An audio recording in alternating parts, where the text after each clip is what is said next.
So, you want to sound more engaging. Well, don't fear, it's not as hard as it sounds, okay? No matter what you think about your own voice, you can add different dynamics and actually have more variety in the way you speak and become more engaging. It's really simple, actually, how not to bore people to tears, to sleep, or even worse, to death.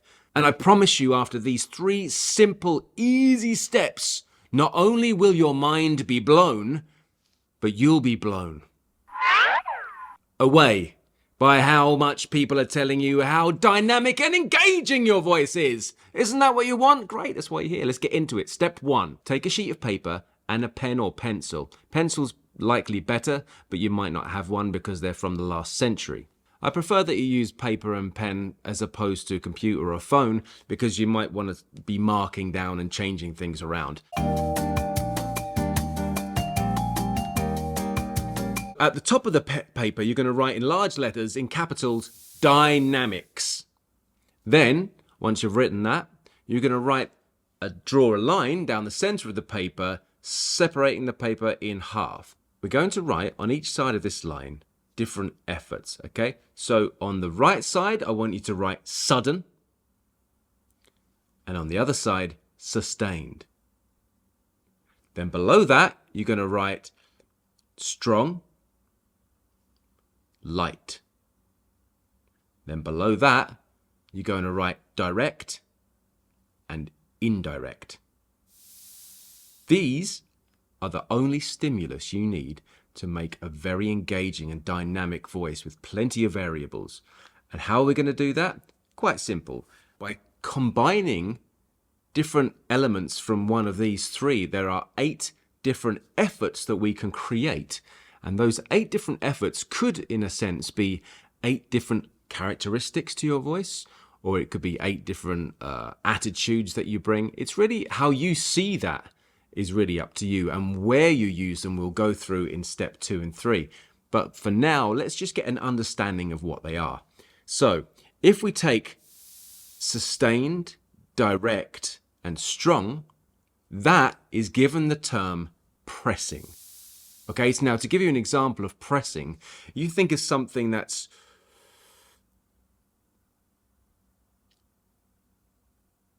doing that.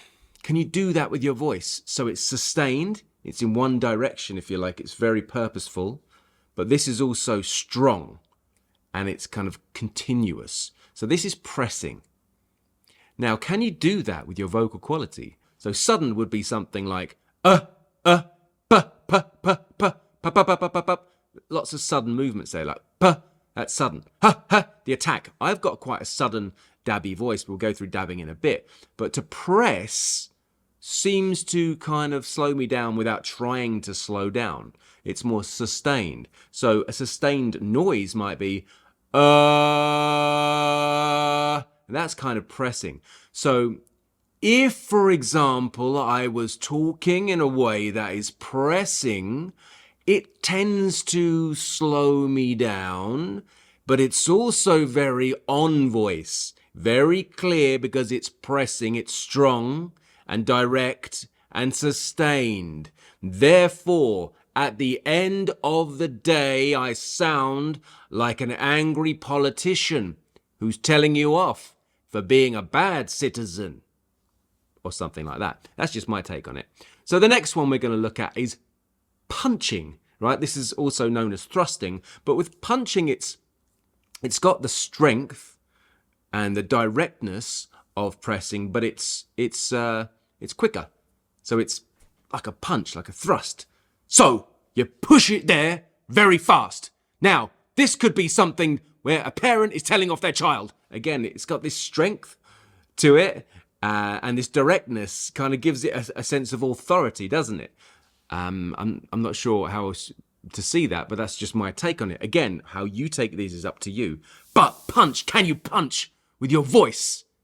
Very direct, very strong, but more sudden. So now we've got pressing and punching. You can just use these to affect the way you're talking. And already, maybe went from one into the other, and we've got a dynamic already.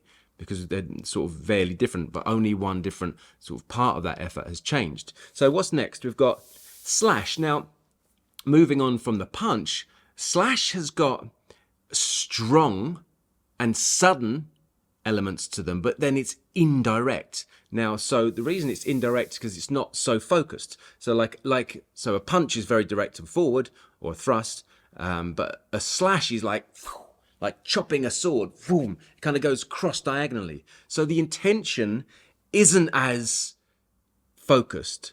So if I were to talk like this, I might even physicalize moving, but indirect. So it could be really anything. You know, when someone's trying to put something off, oh, no, don't talk to me about that. They're kind of indirectly kind of throwing you off. They don't have a focus. So taking away the focus from the punch makes it a slash. All right?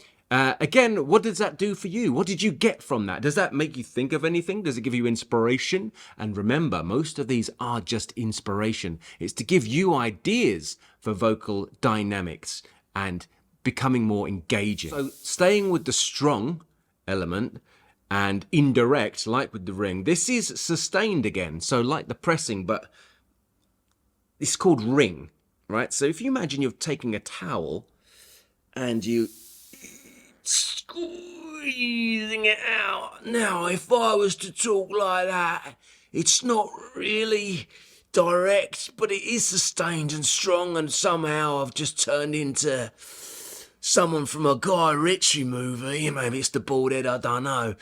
For some, I don't know what it is. It could be like angry drunk Cockney, I don't know. Really, am I thinking? Could it be done in another accent? I don't know. It just kind of happened naturally. So that's my kind of take on ringing. Again, that was sustained, indirect, and strong. So then again, these are food for thought. They're just ideas, inspiration. Well, what's next? Let's have a look. So if we took the indirect idea from that and the sustained one, but made it light, it's called floating. So this indirect is not quite, it's not really purposeful in any direction, but it's not hard, it's light. You know, it's delicate, it's more soft, but it's not really going anywhere, and it's called floaty. And can you imagine this doing anything to your voice? These three elements to make this effort of float away. Who knows what it could be? What does that do to you? What kind of person speaks like that? What kind of situation would that kind of approach be correct?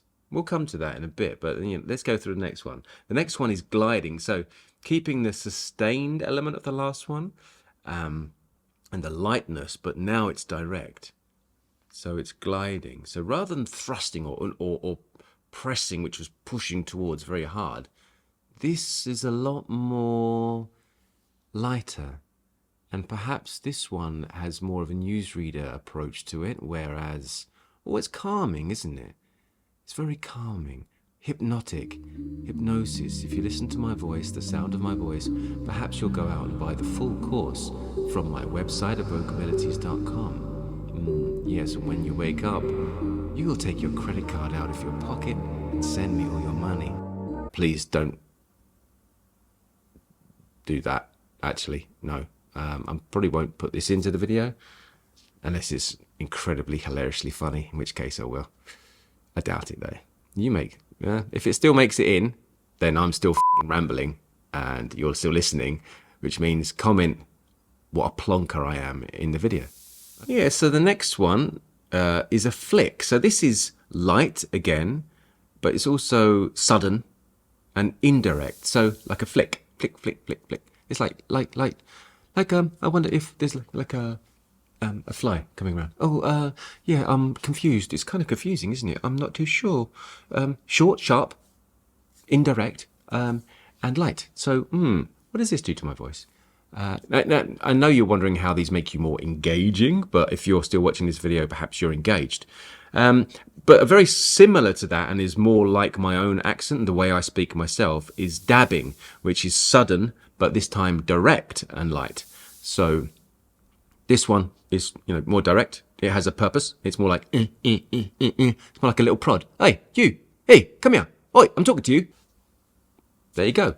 So those are the 8 efforts taken from Laban, used in such a way that we can use it for our voice. And I hope that you can figure out some dynamics from those that you can use in your own accent.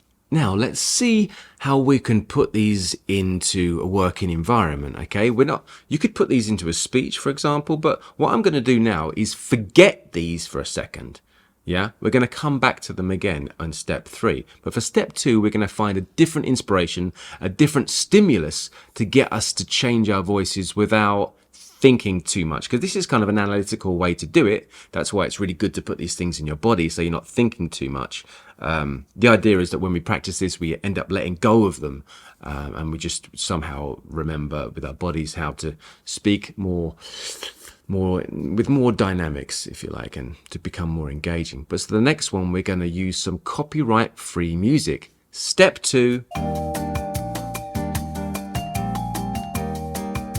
We're going to become voiceover actors for a second. Now, you might be here because you are a voiceover actor and want to find out these, ways of being more engaging. But you could be a public speaker. You might be someone who's professional. I don't, know what brought you here, but we're going to find some copyright-free music from YouTube, and I've picked 4 songs here for the example, and we're going to play them and speak a short bit of text over the top of them without me telling you how to do it. I'm just going to show you what I get out of it, and you can pick different songs and practice in your own way because they're copyright-free. So let's have a look. What's first? So we've got a song called 360 No Scope by the Soundlings, and this comes under the title of Dramatic.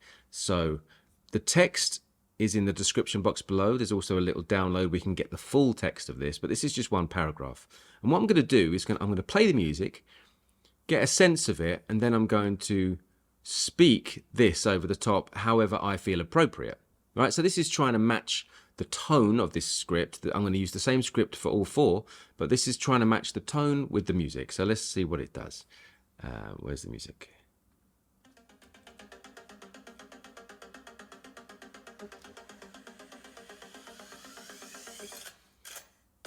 Sarah Perry was a veterinary nurse who had been working daily at an old zoo in a deserted district of the territory. So she was very happy to start a new job at a superb private practice in North Square near the Duke Street Tower. That area was much nearer for her and more to her liking. Okay, right, so you may or may not have known what that text was, but that was dramatic, and I was just allowing the music to dictate how I said it. I didn't really have to put too much into it, but could you notice what efforts there were? I'm not asking you to think of it now, but something might have come to you, and if so, it's worth noting, because what we're going to do later on is you're going to start noticing what you do. So next, let's try another one. This is also by the Soundlings, and this come under Calm. So the last one was Dramatic, this one's Calm, and this one's called Glaze My Ego. Let's see what happens.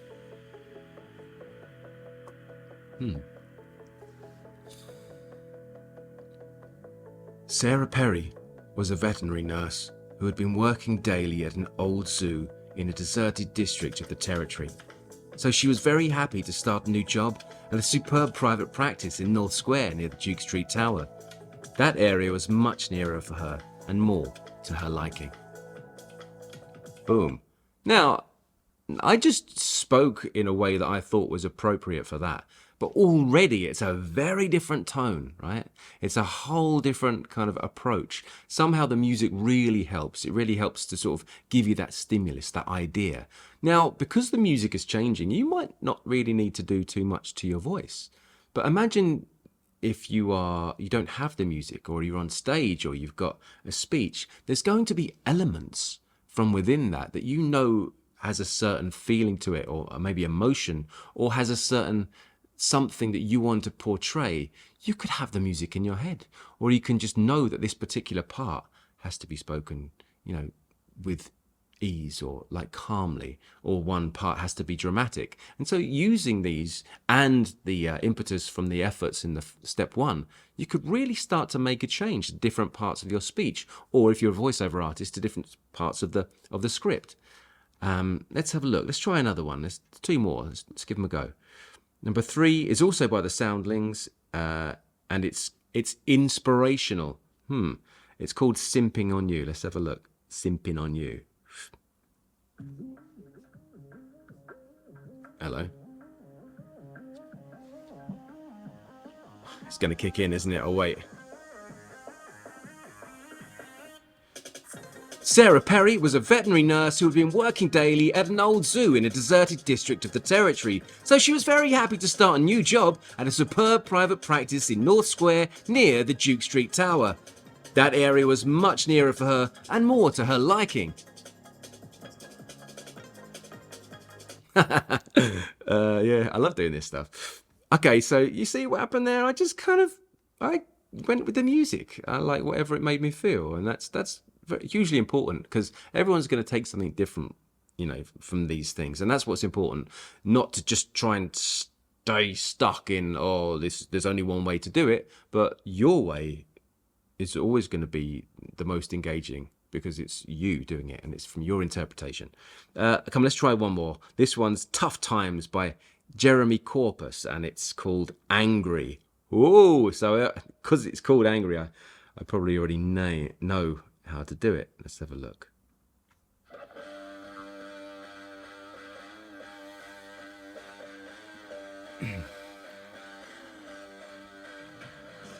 Sarah Perry was a veterinary nurse who had been working daily at an old zoo in a deserted district of the territory, so she was very happy to start a new job at a superb private practice in North Square near the Duke Street Tower. That area was much nearer for her and more to her liking. Now, one thing I just realised is I've not done a warm-up today, and I've just gone straight into this. Very important at this point to do a warm-up, especially if you're going to be getting hangry. So I'm not sure how well I did at that one, to be honest with you. I think it was very similar in tone to the first one, where I was, Jason Statham for a moment. But the idea is that you practice playing and just making it up. There's no right or wrong. However, the more you do this, the more in touch you're going to be, and the more engaging you'll become, because those dynamics is what draws people in. But also the appropriateness. If you're doing something in a very different tone to where you are, I'll give you an example. Let's play that last song again, and I'm gonna do something completely wrong. As it just really shouldn't be. Where are the songs? Let's have a look. Let's just go back to this one again.